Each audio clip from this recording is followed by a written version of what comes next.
Very much to Misang for that introduction, and welcome everyone. Thank you very much for having me. Yeah, we're all here to talk about, and I'm here specifically to talk about how to become more motivated, particularly if we're feeling unmotivated. And I just want you to know that I love feedback, I love interaction. I know we've got questions at the end of our presentations around just before 11 o'clock. But if you do have any particular questions for me in the chat bar, you're welcome to write them down or note them for yourselves.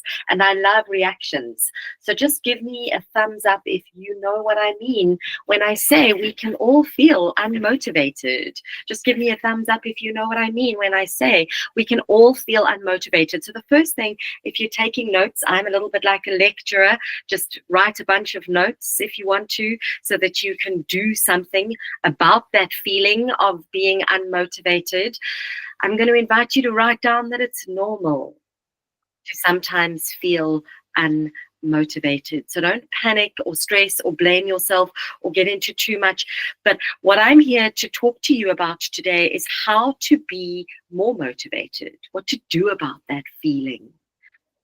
And why does it happen? So I'm going to give you a sense of why. What are some of the common reasons for why we feel unmotivated? I'm going to give you that today.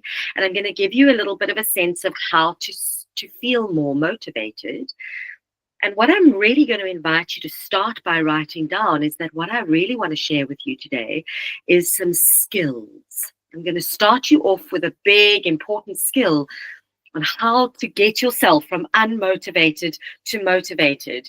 And that skill is learning how to coach yourself. Just give me a thumbs up if you heard me. That skill is learning how to coach yourself. Write this down, write this down. I'm a teacher. Sorry, I have to get you to write stuff down. And that is to learning how to coach yourself starts with learning how to observe. Observe, become an independent observer. Write that down. Learning how to become an independent observer of yourself. Does that make sense to all of you? That's how we can move from being unmotivated to being motivated. So here's what happens, okay? I've been studying humans, as Tumi said. I've been hacking into humans' lives for over 20 years. So what I do is I hack into humans' lives and I get a sense of what are the patterns? How do humans work? And then what I do is I train people on how we work. So here's how we work. You ready to hear how we work in a nutshell? This is it. This is the summary. Got it? Just give me a thumbs up if you're ready to hear that.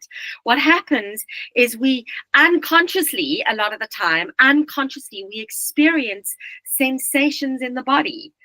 But because we're so obsessed with our cell phones and the internet and what other people think of us and all these things, we don't even notice. We don't even know what's going on in our bodies. But actually, our bodies are talking to us all the time by giving us these basic signals that are called sensations, like butterflies in your tummy or a beating heart. Do you know what I mean? Just give me a thumbs up if you actually know what I mean when I point it out to you. So these sensations in our body, what happens is your little voice, and if you don't know what I mean by the little voice, that's what I mean by the little voice. That little voice wondering what I'm talking about. That little voice then has all these thoughts. Sometimes we're aware of these thoughts and sometimes we're not. But these thoughts then create what we call emotions. In other words, that sensation, that burning sensation in your solar plexus, then you go, oh my gosh, maybe I'm anxious. What am I anxious about? And then we create all these beliefs. These belief systems then create these actions, and these actions create our experiences, and our experiences then create our perception. And our perception is actually what determines what's going on for us. So when we're feeling unmotivated, it's really because we've created a bunch of perceptions based on a bunch of unconscious belief systems that actually come from these experiences that we've created because of our beliefs in our body that actually maybe aren't really true. So we can get out of our belief systems. Does that make sense to everybody? That's why when people ask me what I do for a living, I say, I teach people how to get out of their BS. I teach people how to get out of their belief systems. because things are not really as they are. Actually, things are as we are. Does that make sense to everyone? Okay, so the first thing I'm going to invite you to write down, if you're taking notes, to coach yourself, ask yourself this powerful question: why am I feeling unmotivated? Why am I feeling unmotivated? Why is a very powerful question, everyone, just to let you know. Why am I? Dot, dot, dot. Why am I feeling sad? Why am I feeling angry? Why am I feeling whatever? Why am I is a very powerful coaching question. Put that in your toolbox. How interesting. Otherwise, what happens? Who would agree with me? Give me a thumbs up if you know what I mean. Otherwise, we just get stuck in the BS. This is happening because no one loves me. I'm not rich enough, pretty enough, tall enough, big enough, little enough. You know the story. No. Why? It's a very powerful question. It gives us a deeper understanding. It gives us a deeper sense of discovery. It gets us curious rather than judgmental. Just give me a thumbs up if you've ever been self-judgmental before. If you haven't got your hand up now, you're either lying to me or you're not listening. We've all got a little voice of judgment. So ask yourself right now, or for homework this weekend, if you choose to, give your little voice of judgment a name. Any name other than your name. Any name that pops into your mind. My little voice of judgment's name is Ethel, because she's really mean sometimes. Begin to observe your little voice of judgment, because yeah, she or he is there for a reason. It's okay. It's just that sometimes they can get us all wound up. Do you know what I mean? Or even doubting ourselves. Who's ever experienced that when you judge yourself, you doubt yourself? And that's what we want to avoid, because when we doubt ourselves, it can lead us to feeling unmotivated. When we trust ourselves, we feel motivated. Who would agree with me?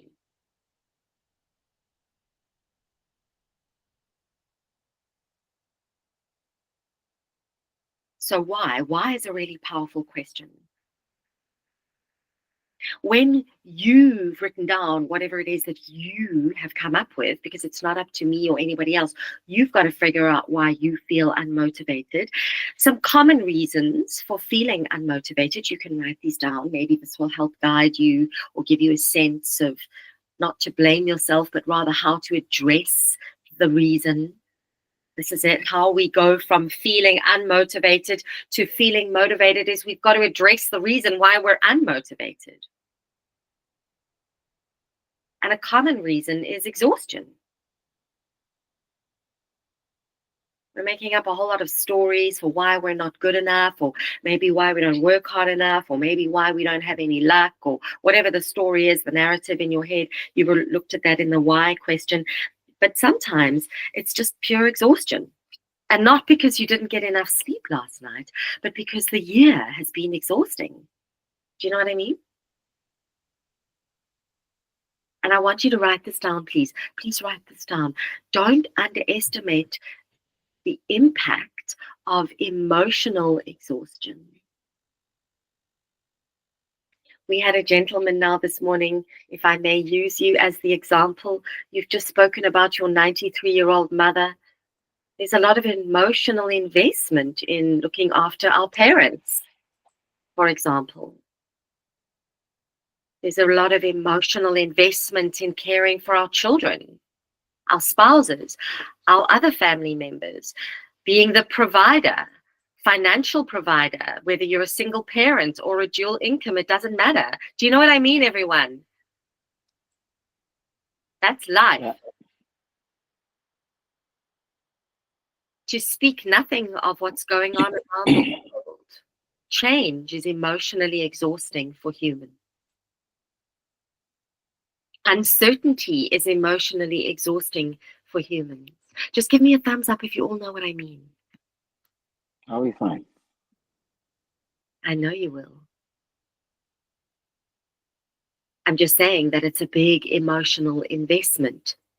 And when we're giving, when we are constantly giving, we, write this down, everyone, we are invited to make sure that we restore. We can't give and give and give and give and give unless we restore. Otherwise, we feel unmotivated. Who would agree? We feel exhausted. We feel depleted. That's why we feel unmotivated. So, exhaustion. Write this down. Here are some powerful coaching questions. Write this down. You can reflect on this in your own time after this. Write this down. What are you doing? What am I doing with my energy? Reflect on what you're actually doing with your energy. That's what gets us exhausted. Who or what or when, whichever's most relevant for you, who, what, when are you draining your energy? When are you allowing your energy to be drained? Who are the people in your life that are draining your energy? What in your life are you drained by? And then conversely, reflect on who, what, where, why, whatever. Who's inspiring? Who's giving you energy? What gives you energy? That's a really powerful question. What gives you energy? Who energizes you? Because then it's really important that you spend time with those people, that you hang out doing that stuff, that you give yourself that opportunity. Does that make sense, everyone? We've got to restore our energy in order to feel or remain sustained, feeling motivated. The other thing, another common reason for why we can lose motivation, you can write this down if you're taking notes, is stress. Just give me a thumbs up if you felt stressed in the last 6 months. If you haven't got your thumb up now, I'd love to know your secret. Stress is a common thing and it's overwhelming. And so write this down. The definition of stress, everyone, is the overwhelm of the nervous system. Our nervous system is not made to have pop-ups and reminders and notifications and busyness and emails and on all the time. That's not how our nervous systems are made. We're not meant to be juicing up on cortisol and adrenaline every day of our lives. That's why we feel very stressed. Yes. Every one of us must now begin a practice, and it's a practice, it's a conscious carving out of time each day to rest and digest. As humans, we must, to maintain a motivated feeling, we must carve out consciously time to rest and digest. So what do you do? When you don't have your phone with you, you're not making, nobody's making demands of you. What do you do for yourself? 20 minutes, 10 minutes, 15 minutes, 25 minutes, whatever you can manage, but it must be daily. Write this down. This is your homework. Find something that you do every day to rest and digest. Maybe it's going for a walk. Maybe it's meditating, maybe it's prayer, maybe it's something, but it's not giving your energy to anyone. It's not being stimulated by anything. Does everyone make sense, everybody? Just give me a thumbs up that makes sense to all of you. The nervous system must rest and digest. We have these little neurons on our brain. They're like little Pac-Man neurons. It's like when we have a bad night's sleep, You know what I mean? When you have a bad night's sleep and you wake up and your brain's kind of woolly, your head's kind of dizzy. That's because these little Pac-Man neurons didn't get a chance to clean up the gray matter in your brain. That's why we often feel like overwhelmed.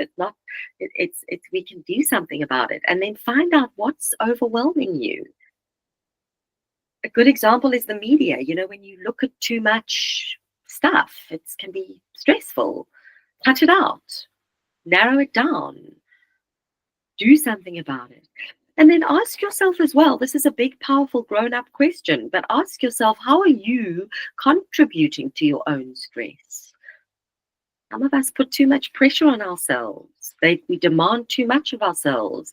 We exhaust ourselves. What are you doing to contribute? Then get rid of that. Narrow it down. Skinny it down. See what you can do about it. That's your homework if you choose to do it. Okay, there's lots more I could say, but I'd like to go into something else. Notice what you are, because I'm realizing I've got a couple of minutes left. Realize the third common reason why we feel unmotivated is when we don't feel psychologically safe. Every single human being, I've studied humans for over 20 years, and what I can tell you from every single human being is that we are inherently self-protective when we don't feel psychologically safe. So what does that mean?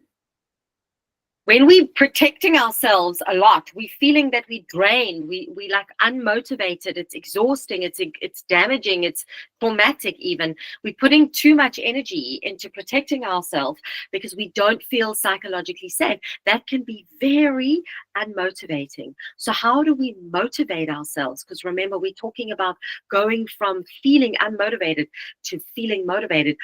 To feel psychologically safe, we actually are responsible, write this down if you're taking notes, for creating our own emotional safety, psychological safety.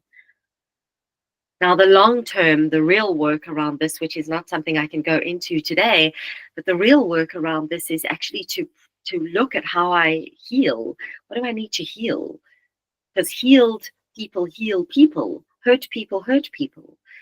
And we all carry hurt. That's a conversation for another day. But healing myself, even just learning how to what we call reframe, how you perceive things. Because remember, I started this conversation by talking about how it's all about perception. How do we perceive things? Perceptions come from experiences.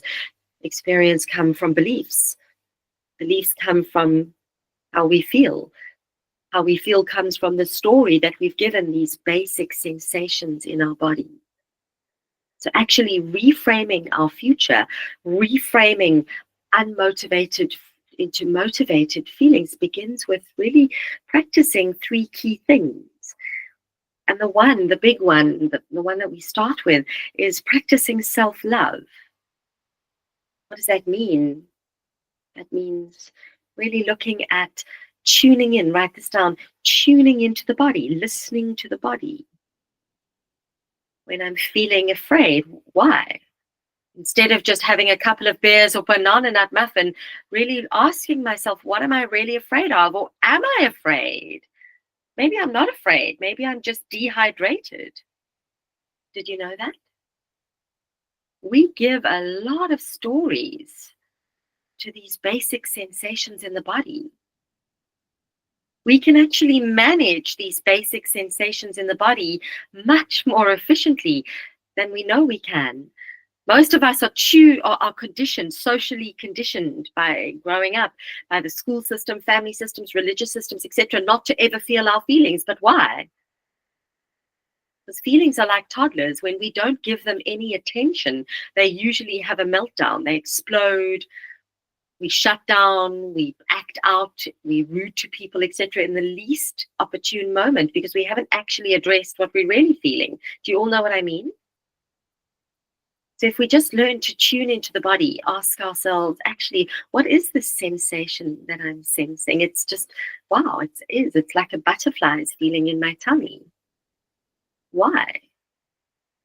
Maybe I'm just hungry.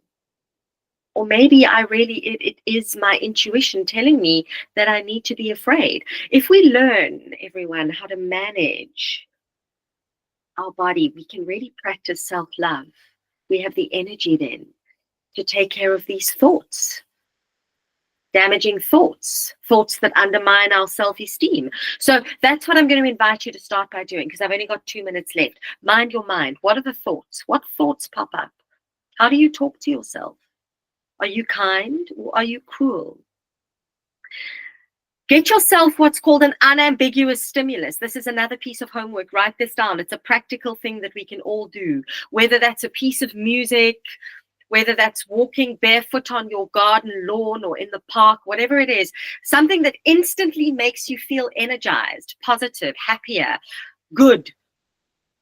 Practice an unambiguous stimulus. That's not children, husbands, pets, wives, etc., because sometimes they annoy us. So we want to get something that really always makes us feel positive. And then also the last thing that I'm going to leave you with today, practicing self-love, getting an unambiguous stimulus that makes us feel good, and then practicing gratitude. What can you be grateful for? These are ways that we can begin the process of healing and getting into more motivated experiences, reframing how we perceive the world. Everybody, this is my last sentiment to you all. Reframing how we perceive the world starts with beginning to tune in with these sensations in the body. And what are the thoughts that we have around them? What are your beliefs? What do you really believe about yourself? That's the place to start. That's why practicing self-love is so powerful. So that's what I'm going to leave you with today. I'll wait for your questions later, but otherwise I'm going to hand back to Tumi and say thank you, everybody, for having me here today. Thank you. Can you hear me? Yeah, we're okay. Okay, all right. Thank you so much to me for hosting this event and for everyone that made the time to be here. Safran, thank you so much for your presentation, because it simplifies mine so much. Now I can actually make an adjustment and talking to the nitty-gritties of what you've just spoken about now. I enjoy just that whole simple approach on how do we become motivated. Now, I want to actually talk to a little bit more about, like, every single person has got their own framework of motivation. And as we were talking, actually, I had to change my presentation a little bit and quickly just change one slide to add some images on that. So what I'm going to do here is, to make this possible, I'm going to try and project this presentation to you guys, because part of the presentation actually is a practical approach to how do you become motivated. So I'm going to put that up there. Let me see. Let me get out of there first. Does it allow me? Yes, it does. So give me a hand clap, give me a like if you can see the screen.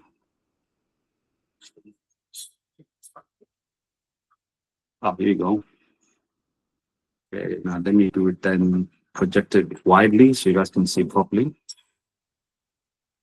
Okay, great. Yeah, so I want to talk to you guys a little bit about, every single person has got their own context of motivation. Motivation ultimately is an outcome of the way that you think, the way that you see things. And I'm going to take you through a little bit of that. I mean, Saffron spoke a lot around the science, sort of in a way of motivation. But I want to talk to you about actually practically how does it happen? How do you, as an African, South Africans living in Africa, having the background that you got, how do you get to have the same meanings that you have today, which actually determine whether you become motivated or not?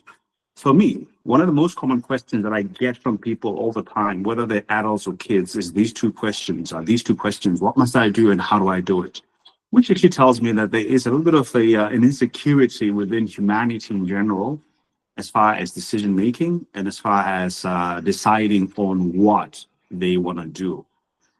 It's questions, I always say, are a reflection of a way of thinking. It's either a way of thinking as far as there are gaps in my knowledge and I need to fulfill those gaps, or I need clarity, or I already have an existing way of thinking and I'm just trying to confirm and make sure that actually the way that I'm thinking is correct. That is called in law, for example, leading question or pretexted questions. So in other words, I want you to think about this most of the time when you are asking yourself questions about life. Am I asking the question because I really have a genuine gap in my knowledge and I'm trying to understand how things work? Am I asking a question because I need clarity, because maybe I don't have as much information as I need? Or are you asking questions already because you have a preset way of thinking and you're just trying to get confirmation? Because all three of those contexts are going to determine the types of answers that you're going to get. So I want you to just write this down. And I'm going to borrow from Saffron's way of doing things. Write these questions down. You know, the premise of your thinking will always determine your questions. The premise of your thinking determines your questions. And the premise of your thinking most of the time is determined by your goals. Like you already have accumulated so much knowledge up until this point, but what you decide you're going to do with all this knowledge, all this information, the purpose is going to determine your premise, and it's going to determine then the types of questions you ask. So the premise of your questions will determine the questions that you're going to ask, and the purpose drives that. So let's think about it this way. If this morning you really want to know how to get motivated, your questions are going to be, how do I get motivated? What do I need to do? How do you process what's been said? But if it is, I'm just curious to know what are they talking about? Then you don't have a notepad, then you just listen for the sake of listening. Maybe you're just fascinated, but you don't necessarily have a particular goal. And that is going to be, you're going to have a completely different way of processing the information that we are talking about this morning. It may be useful to you, it may not. But if you have a purpose, quite a lot of what has been said, we might find that it is useful. So questions determines the answers we get. The answers determines the decisions we make. The decisions we make determine the outcomes of our lives. All right. Questions determines the answers we get. Answers we get determines the decisions we make. The decisions we make determines the outcomes of our lives. And the thing about it is that the answers that we're going to get from those questions, the quality of those answers, the extent of those answers, the diversity of those answers determines the quality of the answers that we're going to get. And the quality of those answers determines the quality of the decisions that we're going to make. The quality of the decisions is going to determine then the quality of the outcomes that are going to come out of those decisions. Are we ready to go? Great. Now, I want you to think about these three images. I just put them together now as Saffron was talking. And I love using AI for this reason. So I said, listen, I want to talk about narrative, context, and meaning, because I want to show you that most of the time, what you may think is a lack of motivation actually is mainly a way of thinking more than it is motivation itself. That if you are thinking certain things, if you're thinking that things are not working out and they'll never work out and woe is me, then that's going to it's going to present itself in your psychology as a negative thing, as something that is stressful. Then it's going to present in your body as a negative thing. Then it's going to start to sap. It's going to start to zap your energy. And if your energy is being zapped, then you're going to feel demotivated. You're going to feel fatigued. You're going to feel tired. You're going to want to sleep. You're going to have a little bit of cynicism of some sort, a negativity of some sort, which means that you don't necessarily see the positive. And so the first thing I'll talk about here, let's talk about narrative. Narrative in its original form is about your background. Narrators in the early days, they would just narrate the story. They would not change the story. I know today when you're watching the news readers are not really reading the news. They're giving their own opinions about what they're reading and what they want. They sort of are leading with persuasion more than they're leading with telling. So your narrative is about your history. As you can see here, we all have history. We all have an ancestry. We all come from somewhere. And what is that? In the African context, we come from an environment of oppression, an environment where our brilliance was looked down upon, where you're not necessarily encouraged to excel as an individual. And so your way of thinking most of the time then tends to depend a lot on the community, depend a lot on the environment, depend a lot on the government, depend a lot on those who are in the know. So a typical history from the African context is that of codependence. And unfortunately, sometimes that can hinder your ability to think as an individual and initiate as an individual the things that you want. So be mindful of that. Now, when you think about your possibility of success in life, You think about what you can do as far as your skills, improving your knowledge, having above not average knowledge, being highly competent, competent, being taken seriously because you know what you're talking about, or are you so worried about what's not what the environment has to say, what the government has to say, what the experts have to say, that you start to discount your own ability to gather information? And I'm talking about something that I've gone through. Like many of you, maybe come from townships and impoverished environments. I come from those. And I stepped into the scene of being an adult at the age of 18 with no money to go to university, with nobody that can actually even give me guidance in terms of where I needed to go. But I started applying these things at a very young age, being curious about the environment, asking questions, and putting myself in spaces where I began to know a bit more. And because I understood at the time that nobody was coming to help me, nobody was coming to rescue me. What I do and what I put into the environment is what's going to come back to me. And of course, being a believer as well, and believing that God is going to give me guidance and constantly looking for that divine guidance. That's how I went to it. So, what is your narrative? How do you perceive yourself? And the context is that in terms of what is happening right now, do you know how to get information that is relevant to what you want to do? Because context, again, is going to be determined by in the moment, as things are happening right now, what is it that you want to achieve? So your goal, the actual events. Right now in South Africa, the economy is not doing very well. There aren't as many opportunities in the workplace. There are many opportunities as far as entrepreneurship is concerned, but there are some challenges, unfortunately, as far as availability of those opportunities or access to those opportunities.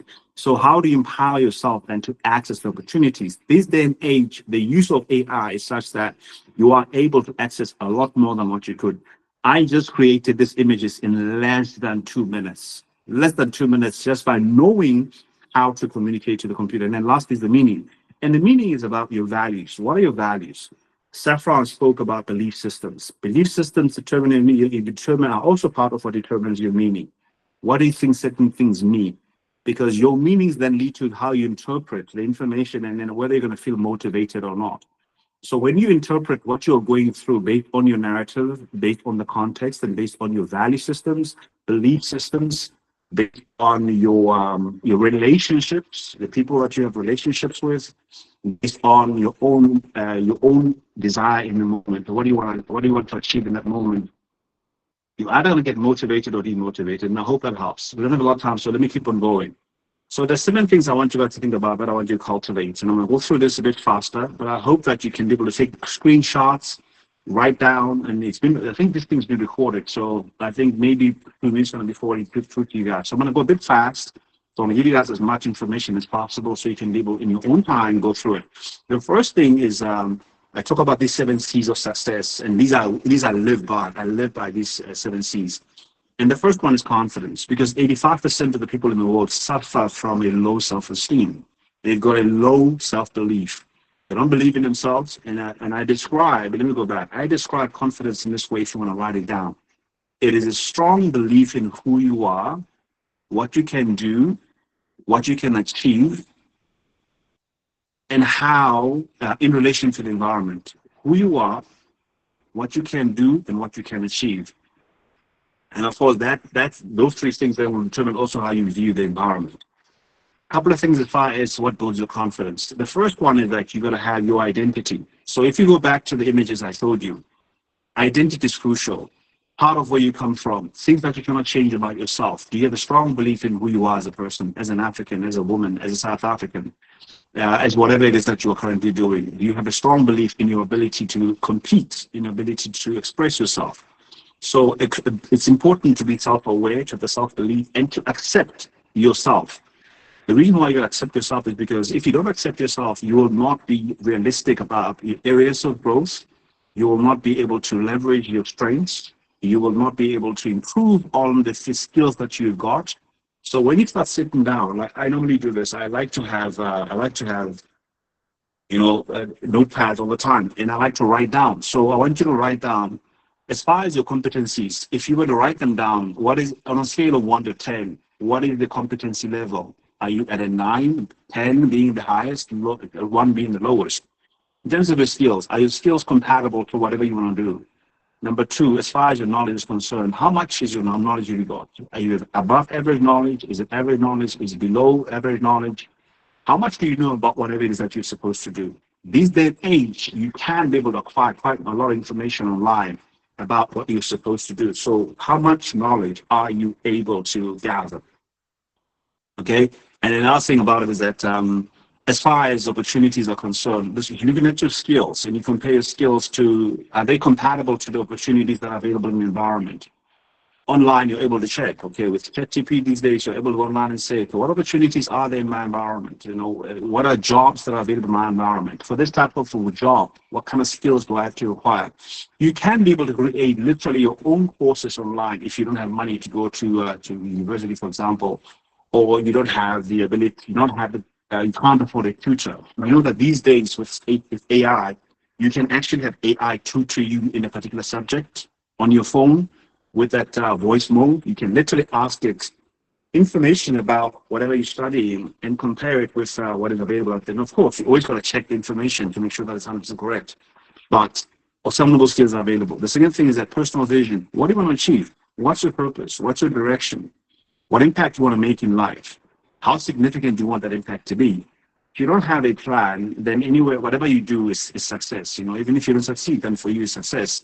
So what is that you want to achieve in life? And the third thing is that how are you going to go about, how are you currently building your credibility? How are you building your reputation? How are you building your competencies? Are you applying yourself more than others are applying themselves, or are you applying yourself in the least way possible? And currently, in South Africa and Africa in general, in globally, we have problem people that have a poor character, people who are not self-accountable, people who don't self-lead, people who don't have a personal constitution that governs the way that they do things. And without character, it's very difficult to be courageous. And in an environment that is challenging, you need courage many times, more than just a vision. Secondly, I've already spoken about character. And the character really is about your moral framework. What are the things that you will do and that you will not do? How as far as let's talk about as far as the way that you're going to conduct business.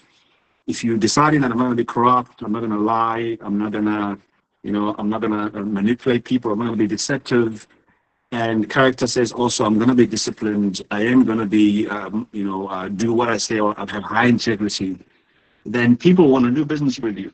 People are drawn to people who are like that. Moving on. It's important, I love this quote by Nelson that says that those who conduct themselves with morality, integrity, and consistency need not fear the forces of inhumanity and cruelty. And that's why today, we need courage. We need the courage of leaders. And then courage is about that, your motivational convictions to put your fears aside for the sake of your goals and values and or greater good. Like in life, if you want to be motivated, at a point where you got to stop just looking at yourself and say it's about me. You got to develop what I call an executive mindset, which is actually having a macro view of life in general, where you're asking yourself, whatever I'm doing in life, who is it going to impact? Who is it going to benefit beyond me? How do I reach those people? How do I communicate that? That is so important, because the moment you don't do that, you confine everything to yourself, then you find that you're very limited as far as motivation is concerned. Many times we are more motivated to help others and to be more impactful with other people than we are with ourselves. We tend to not take ourselves as seriously sometimes, and many times we tend to take other people seriously. And I suppose that's one way of feeling significant in life, and that's why I'm saying to you, be careful that you don't confine what your desire for success only to yourself, but you start thinking about how else it can serve the community. Just like we have now to me and your business partner, I forgot his name now, that you guys provided this platform where you're serving your community, and it's not only for yourself, but it's for other people. And for that reason, this is something that is positive. Okay, and the third thing is consistency, and that is your ability to apply yourself to achieve the best predictable outcomes, most of the time aligned with your goals. So consistency is about what is that you're doing consistently to get to where you need to get to. Even if it's one step a day, even if it's 3 steps a day, even if it's one paragraph a day that you're reading, even if it's one skill a month or whatever that you're doing, are you consistent in whatever you're doing, or do you have that inconsistency? The more inconsistent you are, the harder it is going to be for you to figure out what your excellence is, what your brilliance is.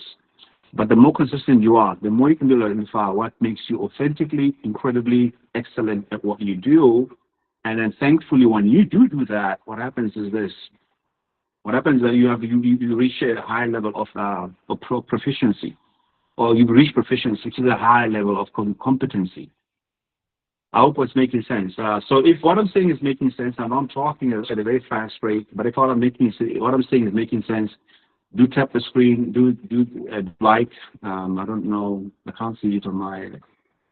Oh, it's happening, so I can see you guys are doing all of that. Okay, great. Keep on liking, keep on saying, yeah, this is working.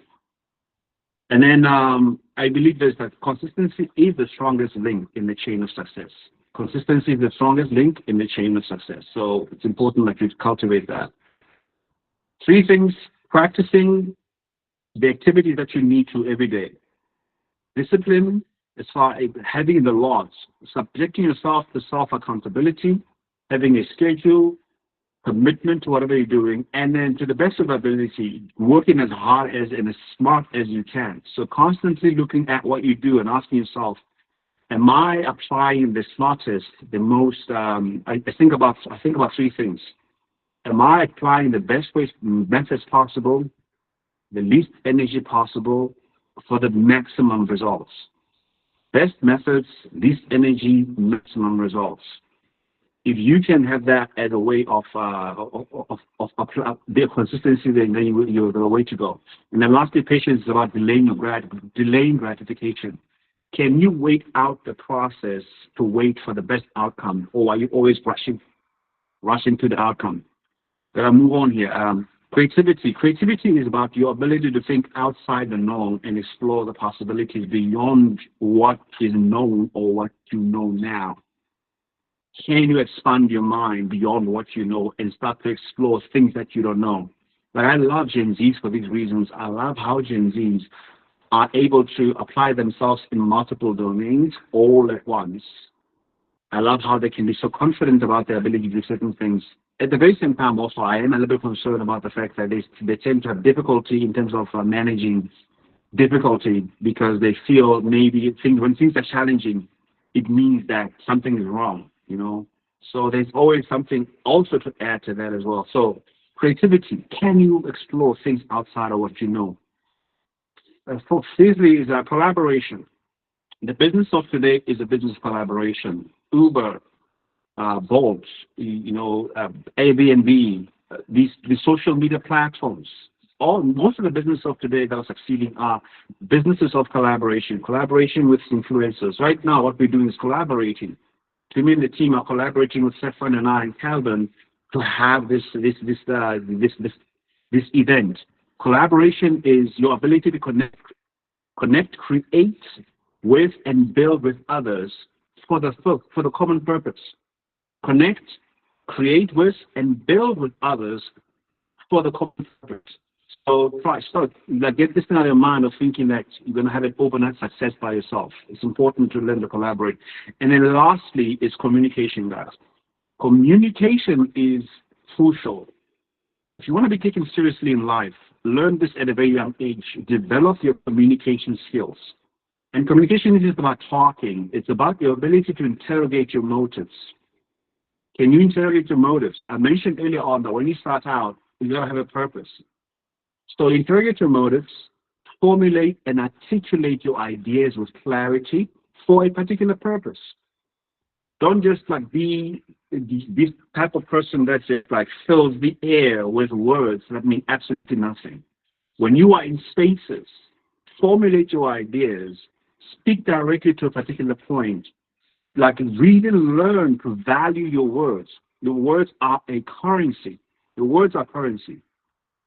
If you build your communication currency, your words will achieve a lot more. So if you're going to think about it this way, 1 rand versus 1 pound.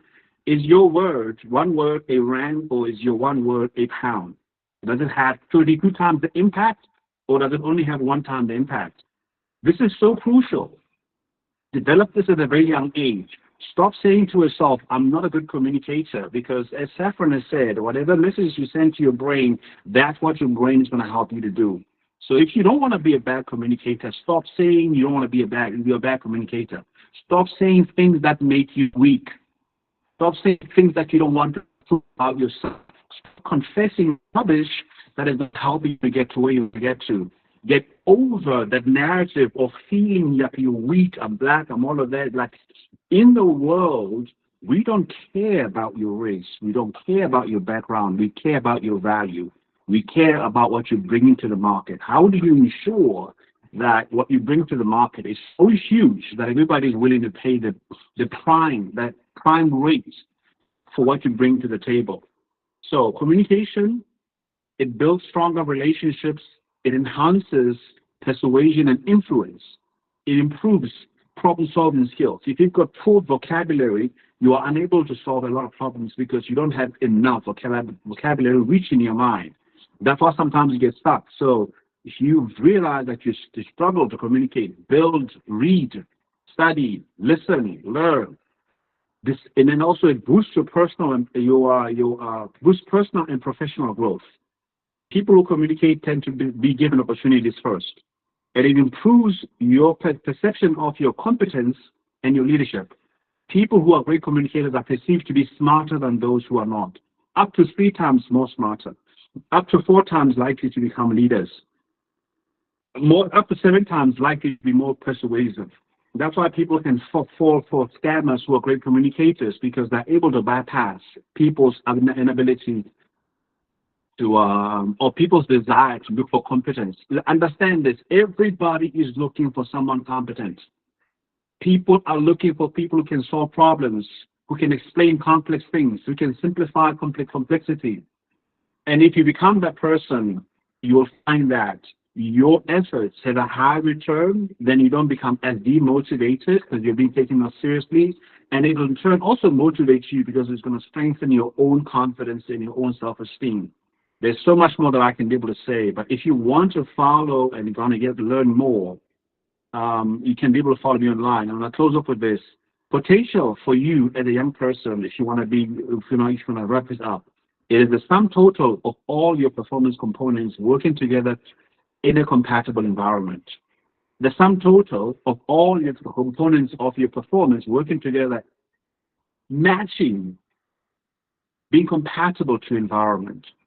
Compatibility of skill, compatibility of competencies, compatibility of personality, compatibility of your solutions, compatibility of your language. Language compatibility to what you do is crucial. So much more that I can say about this, but when we're done, that's my on LinkedIn, that's my QR code. You guys will see that when you get the stuff. And then on social media, on TikTok, Jabuzwani Talks, Instagram, Jabuzwani Talks, and it's on Facebook, it's Jabuzwani Speaks. Otherwise, jabuzwani.co.za is my website, jabuzwani.co.za, not .com. .com is my email, but you don't have to worry about that. And then you can do it for me online. With all that being said, Jimmy, thank you so much. I think I finished right on time. There's plenty of copies available. Go to forgivenessmindset.com. Yeah. Forgivenessmindset.com. You can be able to buy the book. You've got an option to have the book delivered to you in South Africa, either to a Postnet suite or to a Pep Store desk. So the book is $185 if you want a hard copy, and then Korea, I think, is about 110, depending on whether it's Pep or whether it's Postnet suite. Otherwise, if you want the electronic copy, you can get that for $150, also online. Then you will get a link to receive the electronic copy. And the way that I'm doing it is that it's an ongoing book. So I'm doing something very different. I'm not doing this thing where the book is like I've got the final copy. Like anybody who has purchased the book, whether it's a hard copy or whether it's an electronic copy, will have access to the ongoing work that I will be adding to the electronic copy. Right. So you will have access to that, and you can come in at any given time and you'll find, oh, okay, he's added another chapter, and then you'll read the chapter. Because I find that sometimes, that, when you write a book, you're thinking that at that time, but as time progresses, new thoughts come up, and then you add in. So I want to do that. I want to make it an experience. And in the book, there are reflection questions. There is a journal where you can write down your own thoughts about who you're struggling to forgive and where you at in the process of forgiveness. And also there are questionnaires And then lastly, for those who are working, I also have the last bonus chapter, which is about healing from workplace trauma. And this is to help people that have been working for some time, or even right now starting to work, where you're traumatized at work by your leaders or by the environment, and how do you process that, and how do you forgive your leaders, and how do you forgive yourself, and how do you do that to help yourself to move forward. So thank you so much for that, team. Okay, cool. Good morning, everybody. And Jimmy, thank you for having me amongst such intelligent and intellectual people. And I think this morning, regarding our talk we had and what I speak about, has got a lot to do with, yeah, what do we have as professional people, be it soccer, I mean football, and what it is to become a professional coach within the environment of South Africa. And I think Saffron and Jabu, you both speak on it, but it does not allow our athletic world, especially football, to be able to tap into this. Because before I say what I want to say there, is that I have to inform everybody that I am from the rainbow when it was black and white. So I have a lot of things that Jabu speaks about, that Saffron speaks about, that makes a lot of sense to me. But growing up, I grew up in a complete integrated environment. And then I was forcefully removed into another environment where it now became black and white. And now I'm living in an environment where it's integrated again. So those are things that I think, as South Africans, and I speak only of South Africans, our country is too young to understand the diversity of the world. And I only say this because I'm coming into a mixed situation. I've been able to travel the world and understand what diversity is all about. And unfortunately, in South Africa, we don't understand our own diversity. And for me, I speak on my experience developing players and developing myself as a football coach that's coached probably at the highest level in South Africa and also the highest level on the continent. So that is where my feeling comes from, and that is where I agree with a lot of what Saffron said, and I agree with a lot of what Jabu said. So, but I do think we need to concentrate on South Africa. In an athletic world, we have not understood the diversity of our people in order to make them better footballers, in order for them to make them better footballers, in order to improve the communities they come from, in order to improve the society they come from. And that all goes back to the families where they come from. And also what's important now for me is that the development, because the generations have got so much access to the world that their parents don't know what they're accessing. And therefore, you have a football player that plays for Sundowns that earns 300,000 Rand a month, that his parents back in Ulundi in KwaZulu-Natal have never seen that amount of money in all their life. Why? Because they come from the baby boom area. And we haven't understood that diversity. and how we are able to teach our athletes how to handle that. If you take all the sports within South Africa, then you look at cricket, look at rugby, look at hockey, you look at football, you look at netball. Out of the 5, rugby is doing well, hockey is doing well, no money, but cricket is also doing well. Why? Because they have used, and I say this in all respect, they have used the white schools as their platform for talent. Yet, in the so-called townships, there are more talent. There's much more talent than in those white privileged schools. And we say it in all respect now, because this is the diversity that we have to go through. And in football, which I know, there are too many players. And in my wildest travels, I think South Africa has some of the best players in the world. What is lacking is that some of our leaders within our bigger teams have still got the baby boom mentality or the apartheid mentality that has been inbred in them. So do I care about Tumisang, who lives in Ulundi, who's a good player at 18? I don't care about his parents. I just want him to play football. And I pay him 300,000. And what he does with the money, I don't care. I've got no interest in that. All I want is his talent. But we forget that he's been taught by his grandmother and by his father. No matter what happens out in the world, my boy, you can always come back and live in the township. You understand? Whereas in Brazil, they have a different mentality completely.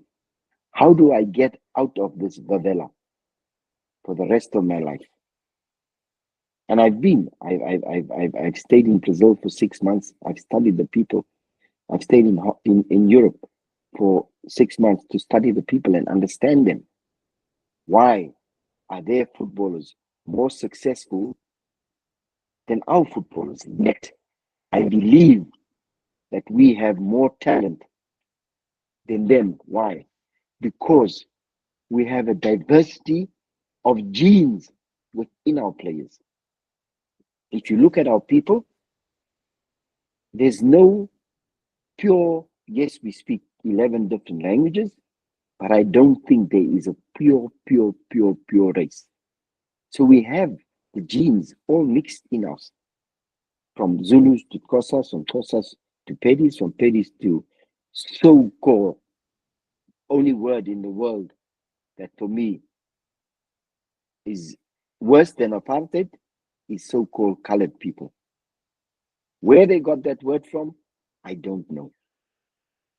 But that is what we are faced with, and that is what I see is the diversity of the fact that we as South Africans have not understood the diversity of South Africa. And my initial thought of my initial thing of going into coaching and helping the next generation comes only from the big man, Nelson Mandela.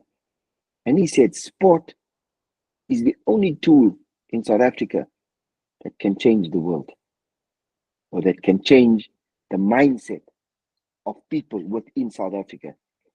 But may his soul rest in peace. He didn't live long enough to make sure that the leaders that he picked to do this was able to understand the diversity of what they were working with. I want to say that I can give you an example of some of one of the projects that I was involved with. And because of the diversity that we had in that particular project, maybe 80% of our players played professional football. And 80% of them now have still got proper jobs Some of them became millionaires, like Jomi Sang said, Stephen Pinar. But there's others. But they're all stable adults. But that was because we had a small group and we tried to teach them, not because we went to university or we went to whatever. No, we tried to teach them what we knew coming from a black and white country into a democracy and how we started learning. For example, at the school, at the project that we had, 80% of the children left that school being able to speak 5 different languages. We're talking English, Tutu, Xhosa, Zulu, Afrikaans. They all left being able to speak those languages. And not one day did they sit in a class and go through a lesson on Zulu culture, on Xhosa culture. No, they were left on their own to solve it on their own. And we encouraged that. That's the only way we did. We said, get yourself to speak to the boy from the Eastern Cape because you are from Western, Stephen. Speak to them.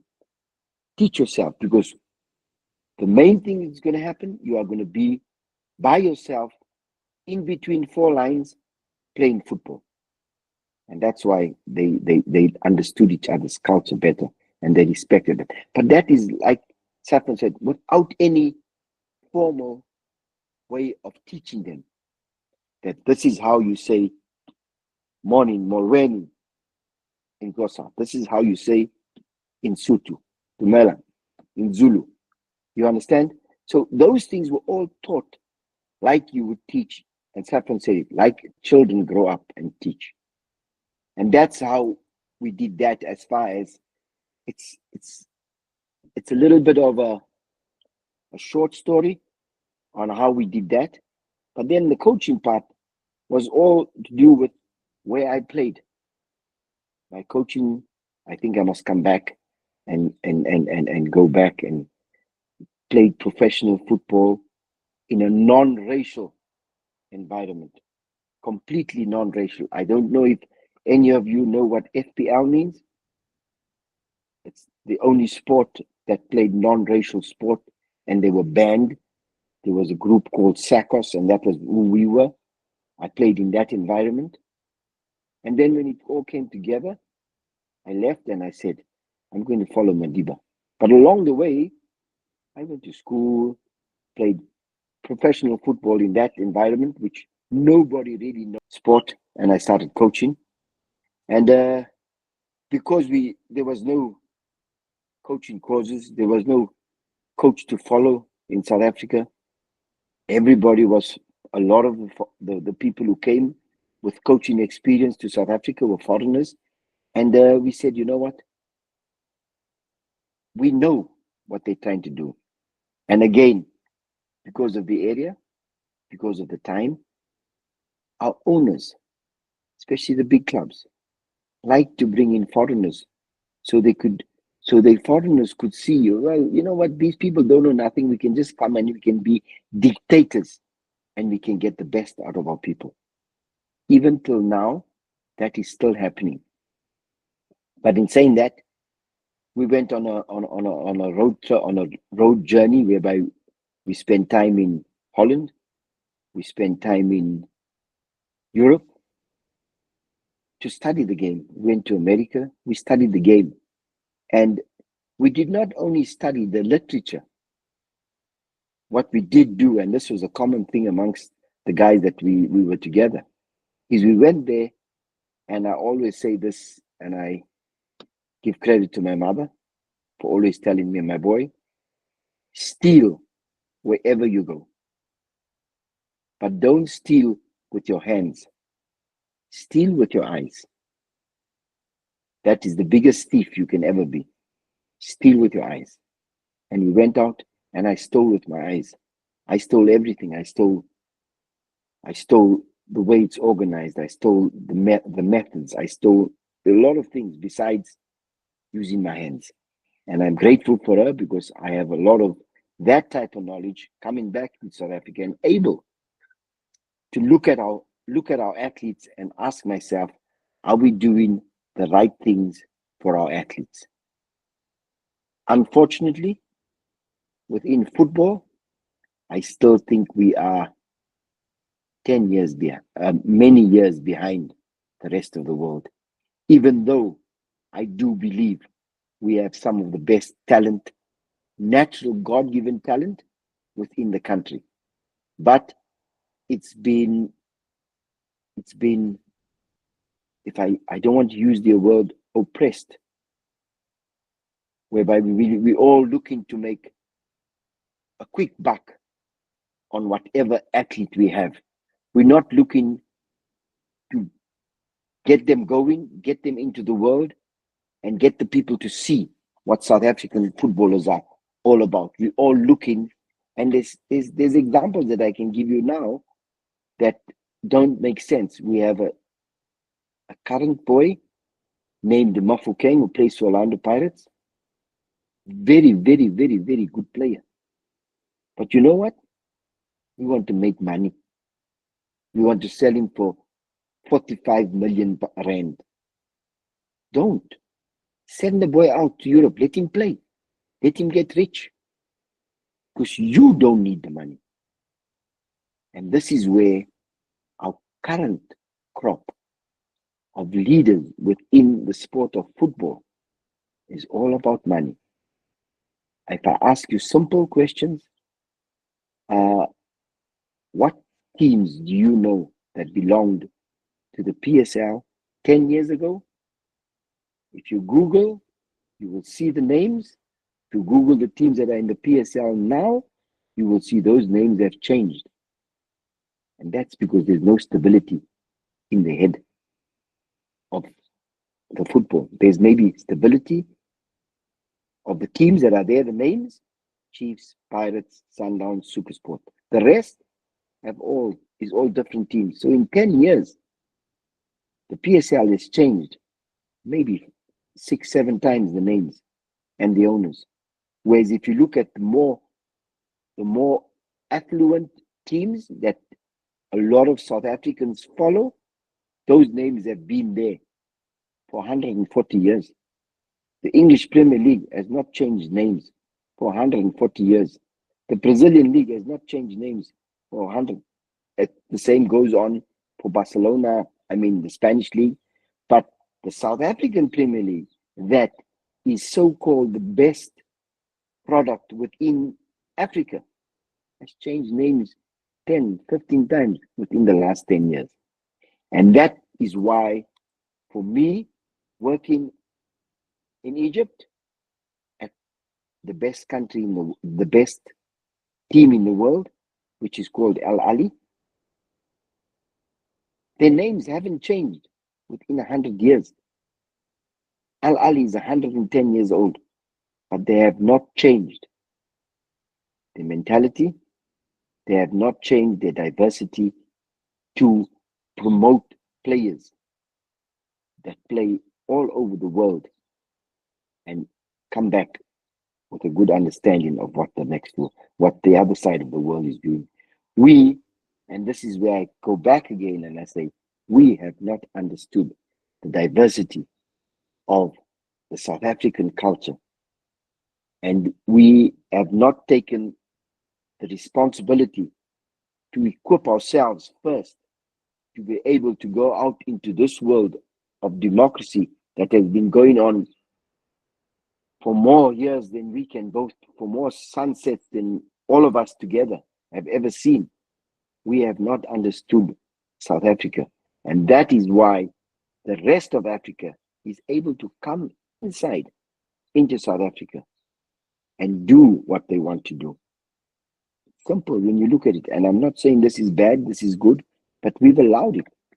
If you look at Hillbrow, what it was like before democracy, and you look at Hillbrow, what it is now, it's a slum. It's a slum. And we've allowed our country in certain areas to deteriorate, whereby our own people are not reaping the benefits of what apartheid built in Hillbrow and how we were not able to maintain those structures. going forward in order to make our children that come from Ulundi bring their parents here and understand the next step of what South Africans should be like. So, like I say, for me, the worst thing we have ever created is what we are busy on, is the cell phone and the communication and social media. That for me, I respect everybody that uses it. I have to use it as well, but it's so advanced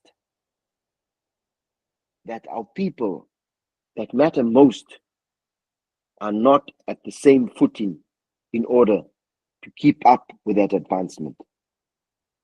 And that is the problem, because our and it comes natural to our children. Our generation Z is the generation Z now is so advanced with the technology that we can't keep up with them. Now imagine the next generation. The next generation is called the Alpha generation. They are going to overtake everybody. But because of the system that we come with, we will still have the rural area. How are those people going to survive the Alpha generation?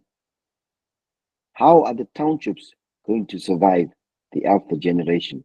And within that space is your athletes that we talk about that needs to be taken to a next generation in order to represent this country in a good way.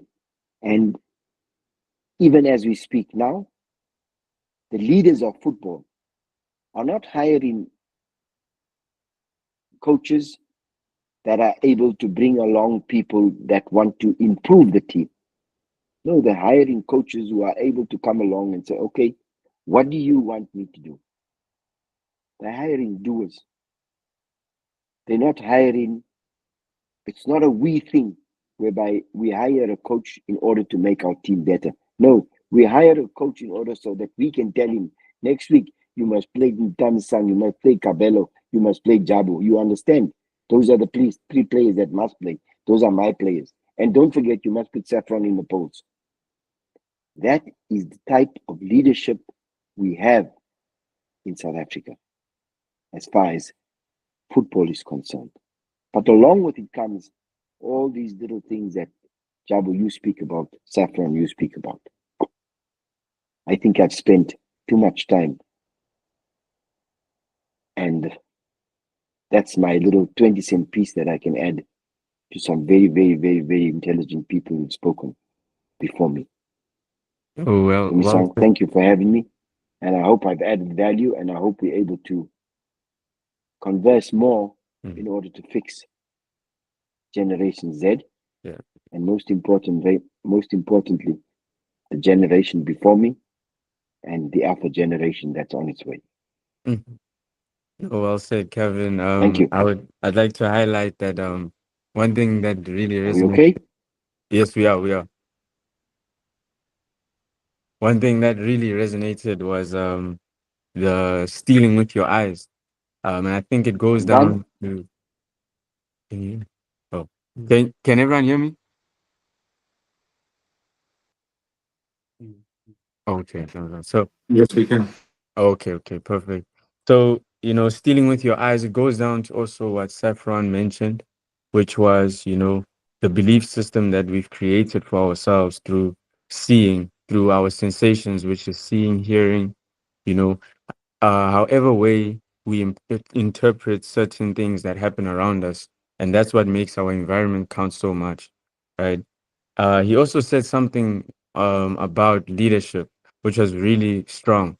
The leadership, I think leadership, whenever you're put in a leadership role, it's good to set an example because those that come after you, you affect to a great degree, Tumi, right? is everything And fine? yes, it is.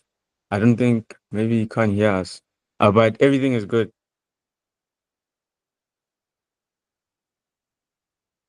Okay, so let me just, sorry about that. Okay, so and the leadership comes with, you know, being able to stay grounded, stay humble, be able to connect with those who are coming after you, right? Through events like this, we thank I'm Jabu almost done. and Kevin for Can I? coming Can I? today to also just let us know that these certain principles that we need to approach our lives with at such young ages, and I'm sure for everyone who's in the meeting as well, at all diverse ages. And that brings me to what he spoke about with diversity, which diversity allows a greater understanding for a leadership role, right? Being able to understand that um, someone from this end of the world goes through this certain type of things, right? And you can only know that through asking questions, right? And I'd like to reiterate what Jabu has mentioned earlier about ask yourself those questions, right? The same way when we are in points of student to teacher, you're able to ask the teacher questions, right, about what you want to learn. And there's a lot of things that Jabu has mentioned that are within ourselves that we undermine, right? He said something about we don't let the things that we always tell ourselves that we aren't dictate who you are, because those are just thoughts at the end of the day, right? And those thoughts might be predicated upon what your upbringing was like. And I think change is such a great thing because we channel that in ourselves to do better, which is change the belief systems, the constant inconsistencies that we grew up with or grew up not learning how to change, right? And I really thank Jabu for, emphasizing on that. That's something I'm really in my notebook. I've highlighted, circled, squared, and Saffron mentioned something about experiences build perspective. And for myself and to me, we always have this saying where, experience is the best teacher, right? Whenever we are in situations where we don't know if we are ready for this, where now your the mental thoughts in your head play such a vital role in your progression, because will that idea now come to fruition? And it makes us so happy to see something that we've thought that was just a thought become an action, you know, and become something so great. And we really appreciate each and every speaker, Saffron, Jabu, and Kevin, for allowing us to, express this initiative to those who have attended. Um, I come down to also just summarizing that um, from my side, the one lesson I want each and every person from this meeting to take is you you don't you only make this event or these learning experiences eventful if you take the next step after this meeting. And listening, like Jabu mentioned, was listening to your listening approach matters with how you approach your life from this day forth. I think there was very great and diverse perspectives that were shared, and I really want to say that, from this day forth, I think those inconsistencies, let's just make them consistencies. Let's finish this year on a good note. Those New Year's resolutions, let them come out. Let's tick those boxes. The year's not over. We still have 2 months left, right? And I'd like to thank the attendees for also attending today and showing their support. And for everyone in the meeting, we always like to end off the session with a thumbs up. So if everyone can just switch on the cameras and thumbs up for us, so we can screenshot this and save it for a memorial um, pinpoint.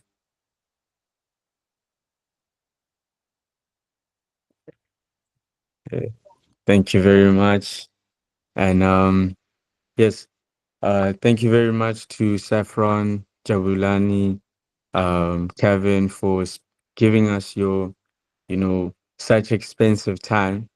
But we would really like to say thank you, and we appreciate every single effort, from the slides to every message and every actionable step that you've given us to take from this day forth. And from Learn Hub to you guys, thank you very much for your attendance. Oh, before we wrap it up, I got ahead of myself. Um, to those, we usually have a Q&A session, just to sum up the rest of the meeting. So can we just work by raising of hands, and then we'll give you access to unmute yourself. I see a hand was risen. Okay, Akani, you can speak.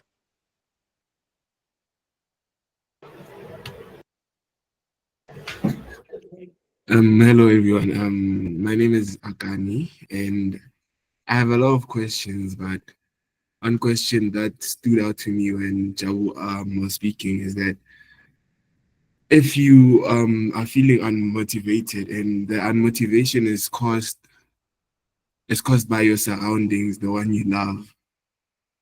you love, and they are the ones that cause you and push you to being in a state of being unmotivated. Do you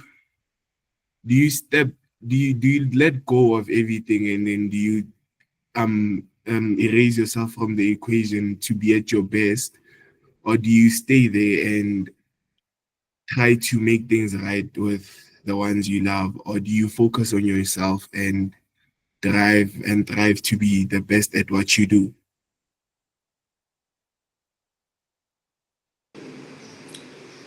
That's a very important question, Kani. I'll say this to you. It's important to understand that the ones we love should not have total say on the decisions we make and even the people we become. Yes, it is important for us to be sensitive to how we connect with the people around us and the types of relationship that we build with them. But there's a point where you have to become your own person. And unfortunately, unless you learn to become your own person, even the ones you love don't know how to relate with you as an independent person. Remember, the ones we love, the foundational relationship is that they give you guidance and you listen. They give you wisdom and you listen. They give you advice and you listen, because at the time you don't have enough knowledge. You're still growing. And that's part of how they express value in your life. And unless you show yourself to have actually taken in all the lessons that they've given to you, and now you've made them your own, and you're making your own independent decisions consistently, it's hard for them to transition. So I would say you have to learn to become your own person, and then learn how to articulate what you want for yourself in the best way possible. And understand there's a point where they might not. There are points where they'll struggle, maybe they'll come through, but sometimes they never come through. But you still have the responsibility to live your life. It is your life to live. Those are your decisions to make. That is your career, your business, wherever you're going, for you to decide and to do it. And if you don't do that, unfortunately, people that love you the most of the time, they'll never feel free letting go. You know, I'm saying it from a positive perspective. And of course, there's a negativity from the point of people just want to have you for whatever selfish reasons. And that can also happen. Regardless of whether it's positive or negative, you need to learn how to make your own decisions, make them more consistently, improve your own ability to make high quality decisions by gathering as much information as you possibly can, and testing out some of those ideas, continue to improve on them. Because ultimately, that is your life to live. I hope that helps. Okay, thank you very much. That really helps. That really helps. Thank you.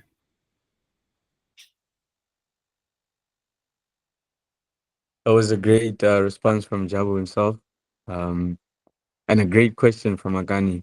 Um, and I think to add to the questions, I think I have a question myself for Saffron, whom you spoke about the emotional exhaustion right? And what cues can you give us that so that we know whenever we're entering that emotional exhaustion, we know that if these certain cues are answered, we know we're in that state.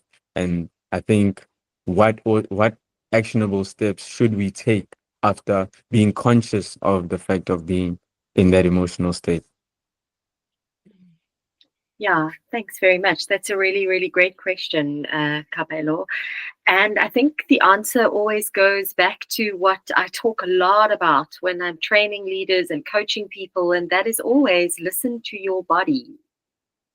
Your body never lies. So that little voice in your head, I'm hoping that you all know what I mean by that little voice. You can give me a thumbs up that you do know what I mean. That little voice is our ego. And our ego can lie to us. It can tell us stories like you're not worth going for that promotion, or you're not good enough to ask her out on a date, or whatever it is. And so the body, those sensations that I was talking about, that is telling the truth. I often refer to it as the little professor. So that little professor is that what I refer to as that God-given intuition, that inner knowing that's there to take care of us in the best possible way. And that little professor is going to guide you into, like, are you really exhausted, or are you making an excuse not to participate because maybe you're afraid? Or perhaps you're plugging into somebody else's expectation of you. You know, as human beings, we're all wired to be what is known as culturally obedient, because we're all wired for acceptance and belonging. But, you know, it speaks to what Akani was asking Jabu a moment ago. I often refer to conscious compromise and unconscious compromise. When, you know, all relationships and all experiences to some extent require compromise, but when we're unconsciously compromising, that can really be exhausting. And I'm sure, Cabello, you know what I mean when I say there's a sense of draining, there's a sense of heaviness, and also maybe even withdrawal. Do you know what I mean by that, energetically? So notice that that's exhaustion. Whereas, oh, I don't want to go because I'm afraid, or I don't want to get promoted because I don't know if I'll be over. That's not exhaustion, that's fear. Does that make sense? I like how you broke it apart, because I think sometimes the fear is also it expresses itself as some sort of pressure on you, right? And that pressure can come across as an emotional exhaustion. But I like how you broke it apart and made it clear that the emotional exhaustion comes from what we put onto ourselves, or unconsciously put onto ourselves, but not necessarily what we are afraid of putting ourselves into. Because I think one thing about humans is that we are very good reasoners. And I think our minds, are our best friends, but yet our worst enemies, right? Exactly.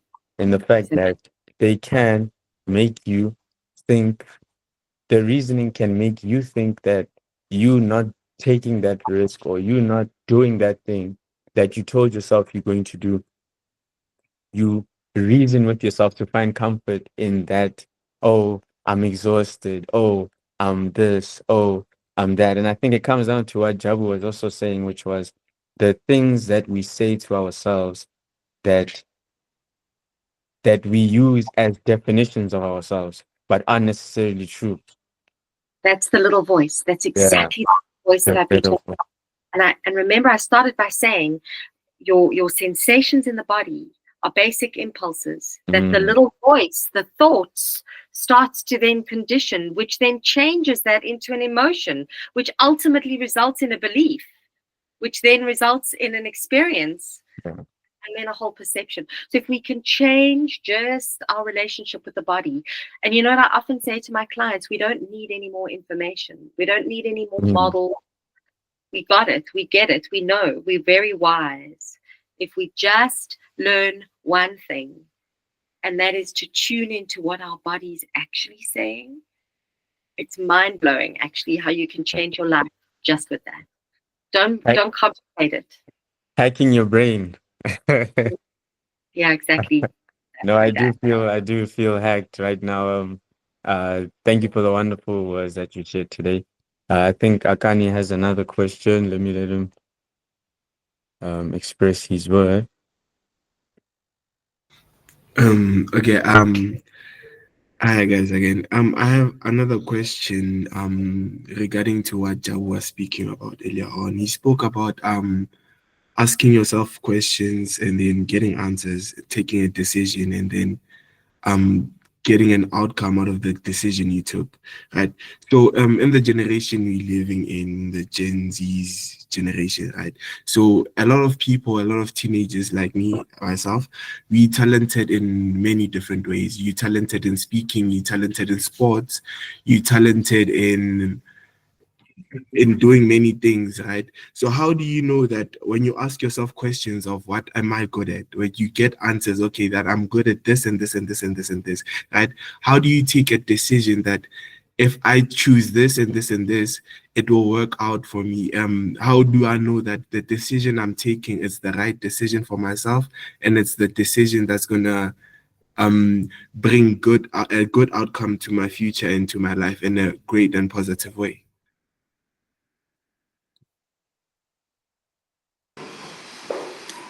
Well, Akani, you're asking a question of the ages, eh? I think all of us are asking ourselves whether or not the decisions we're making are going to be good for the future. First of all, you never know. That's the reality. The reality of life is that you have to you have to accept that a lot of the, in fact, most of the decisions, if not all the decisions you take, you don't know what they're going to come out. So that should never be part of your consideration. So can I know for sure that this is going to work out? The biggest factor of consideration is what is it that you want to achieve in life? If you're multi-talented, it's great, but what is it that you want to do with that talent? That should be a very important part of the premise in terms of the question, right? And the curse of multi-talented is that because you're so good, so used to doing good things with such little effort, you think you can do a lot of things. But I've learned this as a multi-talented person, right? I mean, and then I mean, what I mean, multi-talented. I do my own websites, I do my own graphics. I can play piano, I can sing, I can write songs, I can write poetry, I can speak. I've been a pastor of churches. I've been a leader in corporations. You know, like there's so many places that throughout my week I'm doing like television presenting, you name it. But this is what I can tell you is what has helped me. What has helped me is focus on one thing and do it well. And that one thing, if it can meet the following criteria, is even best.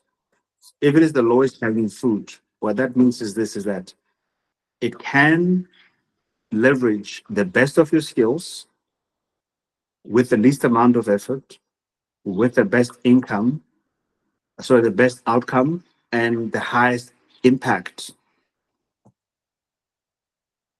Best skills, least amount of effort, least amount of time, best outcome, best impact. So, what do you want to impact? If you want to do music, is it only for entertaining me, but for entertaining me to what end? To what end? Like, who wants to listen to that entertaining music? What are they going through? Who wants to see you speak? Like for me, this is how I simplify my life. There are four things all the time that when I open my mouth are always a consideration. Healing, I'm healing and I'm healing others. Restoration, I know that I'm a broken person and I'm constantly going through the process of restoration, becoming the best version of myself. Because, like many people, I've heard no a million times, millions and millions of times. So there's a part of me that has to overcome a lot of the no's so I can get to the yeses about my life. So, restoration. Thirdly, transformation. So, transformation is now becoming the person I want to become. And then, thirdly, fourthly, is growth. Once I'm transforming, am I growing in that person? Like I'm fascinated to know at the end of my life, what will Jabuzwani look like as a human being? And the way that he has expressed himself and showed up the way in life with the gifts that God has given to him, the experiences I've had as a privilege to go through, the people I've encountered, all that I've learned, what does that look like? So you got to streamline your focus to what do I want to do? Who do I want to change? What kind of person? Which area of humanity do I want to impact? How do my talents and skills line up with that? How do I develop them? And then reduce that to maximum 3 and start with 1 at least. And all of it is a faith journey. So forget about trying to be 100% sure, because that will never happen. Human beings don't have the ability to be 100% sure about the exact outcome, but we can be 100% sure about the decision based on what we wish to achieve in the future. I hope that Okay, helps. thank you very much for that. But I wanted to elaborate more on my question, right? Okay, for me, instance, right? I'm good at rugby. I play rugby. I'm very good at rugby. I'm very good at what I'm doing, and I'm passionate about it. I'm also passionate about speaking to people. I'm very good at speaking to people. I'm very good at giving advice. I'm very good also at cooking. I'm very good at a lot of things that even myself, I as a teenager cannot focus on a single thing that I can say, okay, fine, I'm good at this. I'm going to stick to this because I believe in the fact that as a person, God gave me the talent, and what I do with the talents that I have, it's my gift back to God. So how do I know that the talent I have right now, should I put it away because I believe that God gave me some things for a reason? Do I put it away, walk away from this one and focus on that one? Do I focus on that one and walk away from this one? Because as a person, you cannot do a lot of things at once, but you can try to connect them. So I don't know what's your advice going forward from that. I'll have a quick word and then ask Saffron to step in here. Reduce it. Like I'm saying to you, you've said it. You can't do everything all at once. You're gonna have to find a way of reducing it down, as I'm saying, 3 maximum, and at least start with 1, because that's how a human brain functions. You got to prove your own skills and your own abilities to build your own confidence in one area, maybe 2, 3 at most. That is the best way you can express yourself as a human being. If you start going beyond 3, us who have been doing this from time, we know it gets very confusing very fast. And the next thing you know, you start misrepresenting yourself. You start being late, you start not doing what you're supposed to do, you start doing lower quality of work. And now your perception gets changed in the environment because you start to be seen as somebody who's not disciplined and who doesn't do good work. You can be very good at one thing, and that one thing will draw and it will give you opportunity to express yourself in other things. Or you can do 5 different things, do the mediocre, and now you can become known as is the word, jack of all trades, master of none. And then nobody wants to work with somebody that is like all over the place.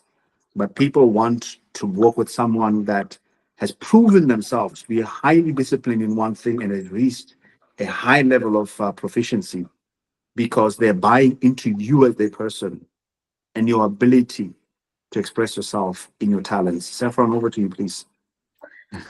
Jabu is such a wise man. I totally agree with Jabu. I would reiterate everything you said, Jabu. And I would say, Akani, like choose which one you can turn into a hobby, and then the other one you could become the master of. I would say perhaps discern which, you stop putting so much pressure on yourself to have to be brilliant or the winner or professional at or whatever every single one of your talents. And I hear you about God-given talents, and your dharma, your purpose is to do with your talent from God, but it doesn't mean that you have to turn every one of them into a profession. You can turn some of them into a hobby. So that's what I would say, just to support what Jabu has already said. Thank you. Thank you very much. I really appreciate those answers. Really opened my eyes to view things differently. Yeah. Thank you very much. We appreciate you, Akani, for your great question. So do we say so about the answers that we got from Jabu and Saffron? I just wanted to mention that any questions that were led to Kevin, he had to leave due to the emergencies that he had explained in the beginning of the meeting. But since we're going to proceed, we'd like to say we're giving the platform for the last 3 questions, right? And I see that Bibi has her hand up. Let me open for her. Bibi, you can speak. Good morning, everybody. Morning. Thank you for the platform. Thank you for the opportunity. My question is, first question, how does being a demotivated person affect my self-esteem, and how do I improve on that? Thank you. I think that the question is led to both Saffron and Jabu. I think Saffron seems like she wants to take it first. Let her go. I was going to say, Ladies first. I was just asking, who are you asking? Both. Yeah. Anyone can answer. So I'll go quickly. Self-esteem was one of my passions. I have a whole program on self-esteem that I've written for leaders. So firstly, to answer your question, BB, it 100% when one feels unmotivated, it definitely affects one's self-esteem. And I just want to say very quickly for everybody listening, I'm very mindful of the time. Self-esteem can really be understood as a belief.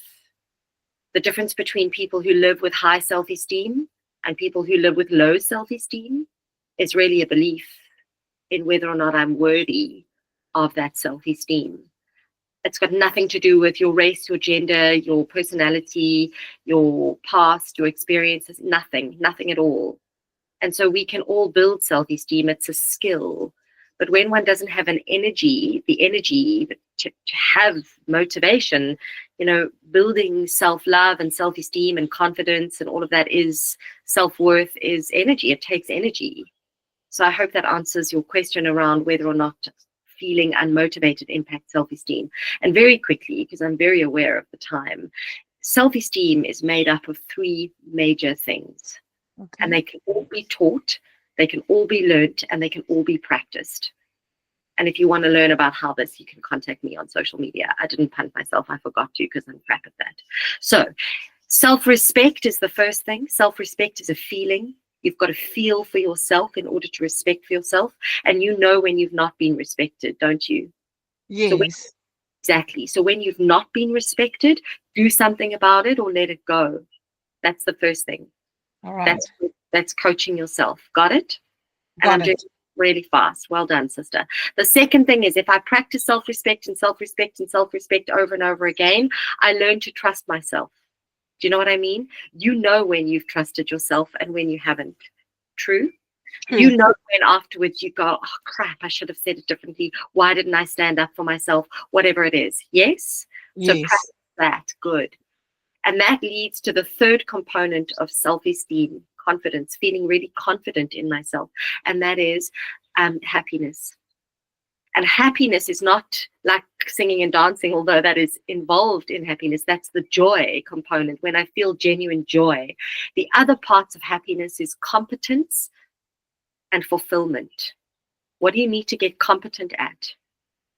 Okay. In order to feel really fulfilled.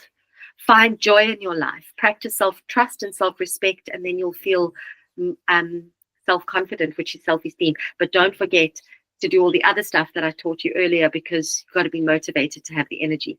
Okay, that was 2 minutes. Bye-bye. Thank you. Jabu.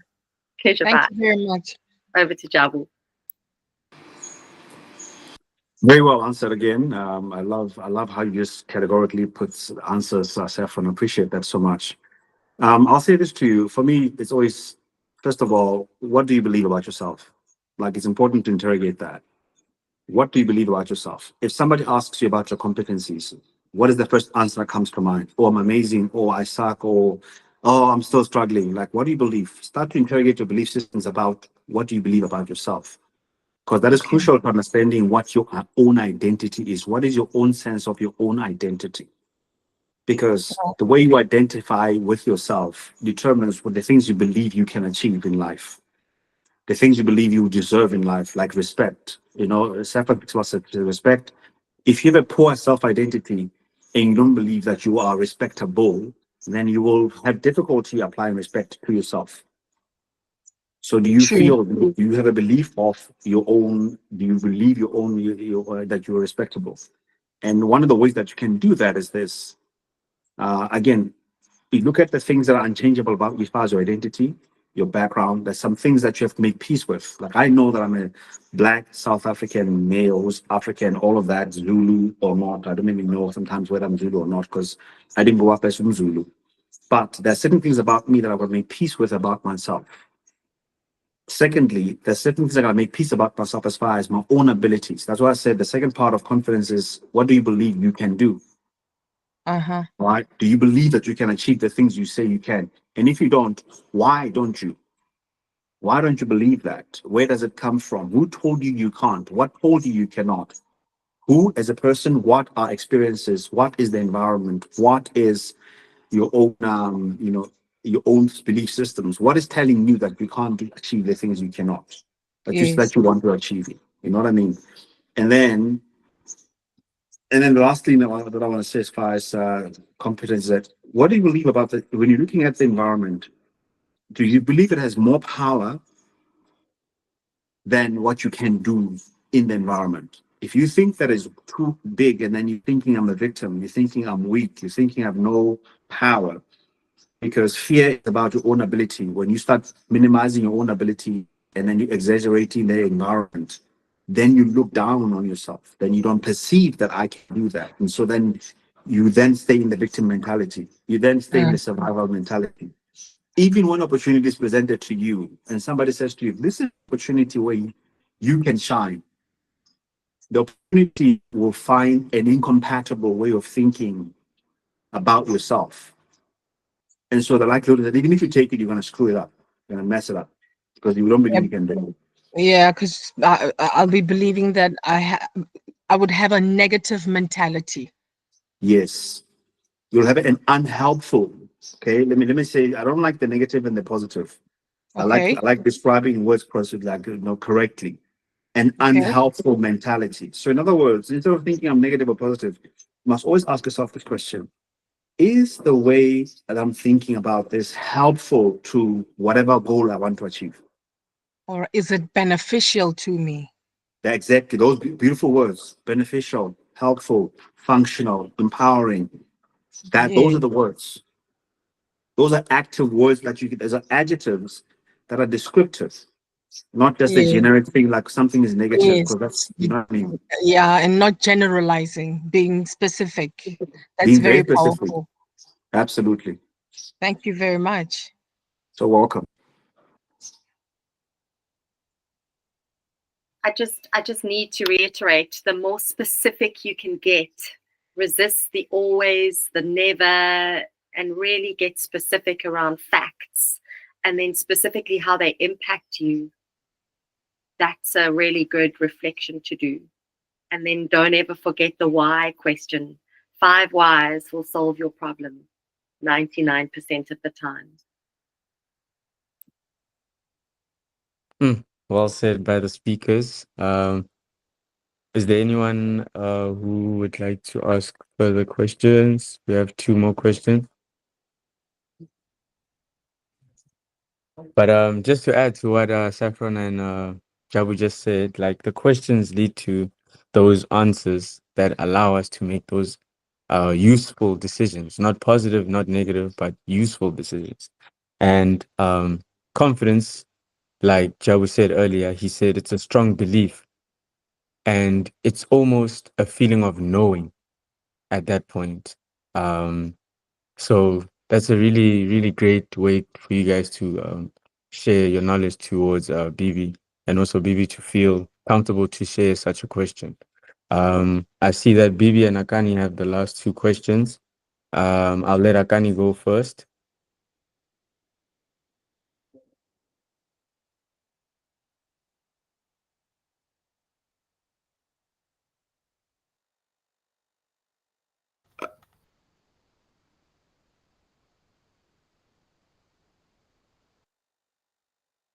Makani, we can't hear you.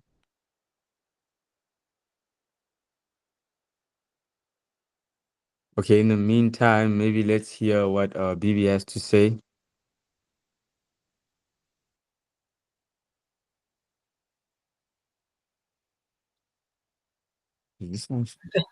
Okay. Yes. Good morning. Uh, Thank you, Saffron, for mentioning the 5 whys.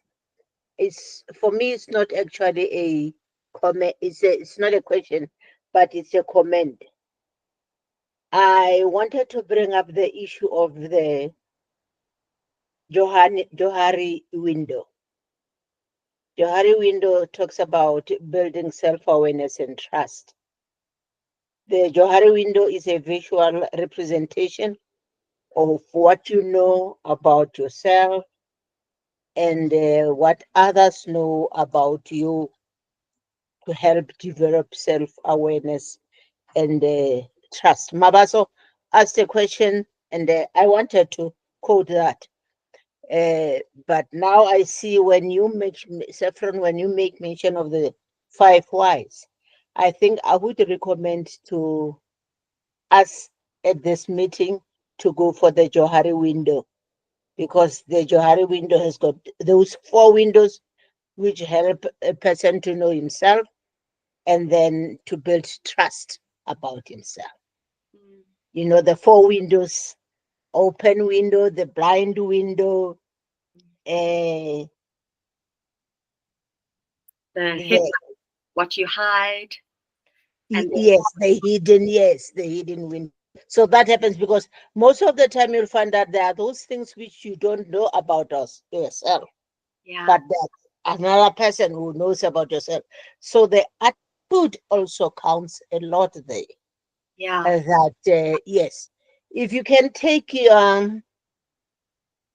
alphabet and this alphabet attitude and add it up, you'll see that it gives you 100%.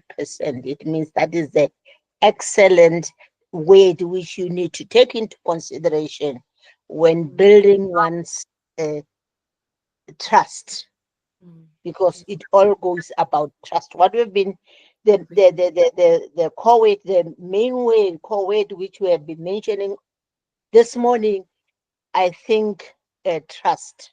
You need to first to trust yourself. Your mindset up also.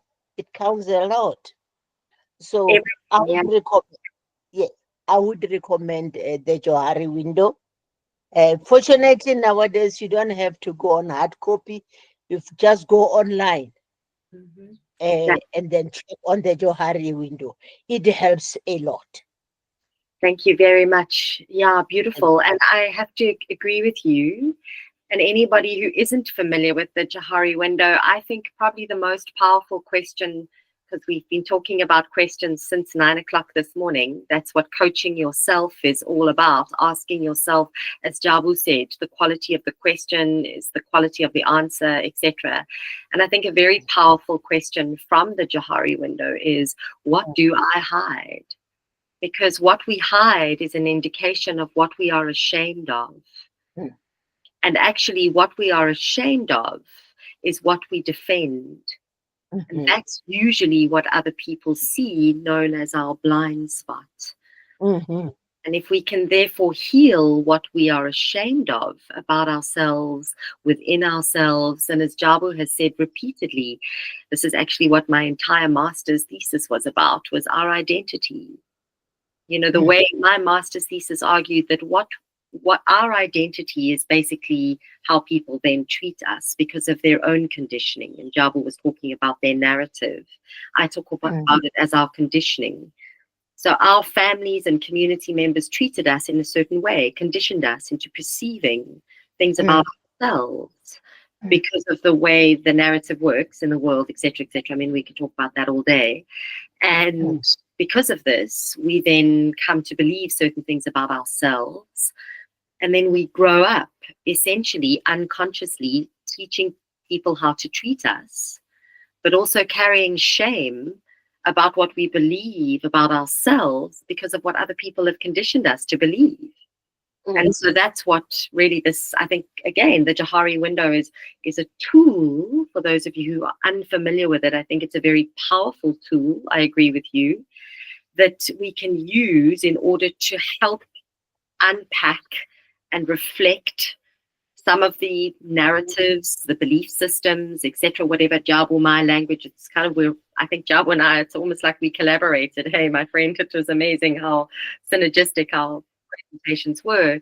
But I think then if we can, as we've said on a number of occasions, both Jabu and I think if we can then change the quality or the ingredients of our thoughts, if we can manage what are we thinking around what we hide, for example, then we can heal some of the shame, and then it's out in the open to go into the Johari window as a model. And essentially what that does is it builds trust, that transition from hiding it to being open about it. And I'm not saying we open with everybody. We've got to be discerning as to who we trust. We can't wander around telling everything to everybody. But I think then we can do things like saying to a colleague, maybe you're better at this than I am, or perhaps we could collaborate, or could I ask you for help, or I'm sure everybody understands. And this is motivating because building that kind of connection, both with ourselves and other people, in itself is motivating. So yeah, I think the Johari window is a very powerful way to help us, guide us into that kind of reflection. Thank you. No, thank you, Sefra. I see the last question from Tapelo. Okay, thanks for this informative session, and thanks to the speakers. Mine is not a question as such. It's just, to a word of thanks to the speakers, including the coach, Jabu, Chevron, all of you. Really, you're building our nation. If these kids or young adults, they can, live in these footsteps, they'll definitely go a long way. Because we used to these sessions in corporate world, and some of the corporates, they don't even come to do such sessions. So what you have done, it's very impressive. So, the other thing that I just want to share is I think all of you might have watched Kung Fu Panda. The Kung Fu never believed that it will become a dragon warrior.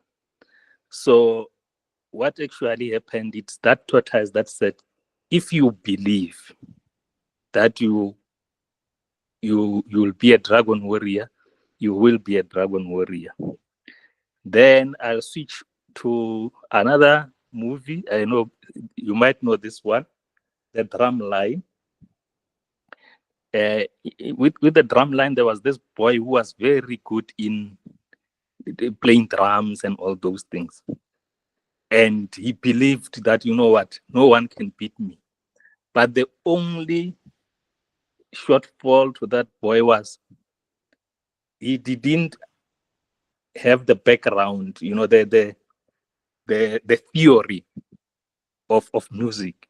So that's where he might have lost, going forward, to say you need to learn the notes. You need to understand the notes. That's where we need a coach. I think even Coach Gavin will tell you, players come to the team thinking that they are matured, thinking that they can play, they can beat any team. But without the coach, they can't do that. You'll see, I think someone mentioned about the game today between Chiefs and Sundowns. It's all about the technique. It's all about what the coach will say and the mental being of the players. I mean, if the team that would take their players for psychological, thing might end up winning. So all I'm just saying is, whatever that you are doing, there are coaches that can help you. You're having this good speakers here. I think you're learning from them. They're mentoring you. And in anything that you do, you must know the shortcomings. Things like, what is it that I'm not doing right? Where can I improve? And then if you can identify those barriers, those shortcomings, definitely you know what to work on, you know where to improve. Then you see you can go and play for the A team. The sky can be the limit. Thank you. Thank you very much for those wise words, the messages, the experience, the teachings from such animated movies that we all watched probably growing up. And I just want to thank you for all that you shared. Thank you to Jabu. Thank you to Saffron. Um, let's enjoy the rest of our weekend with all the notes of knowledge that we have. And till we see each other again later. Bye bye.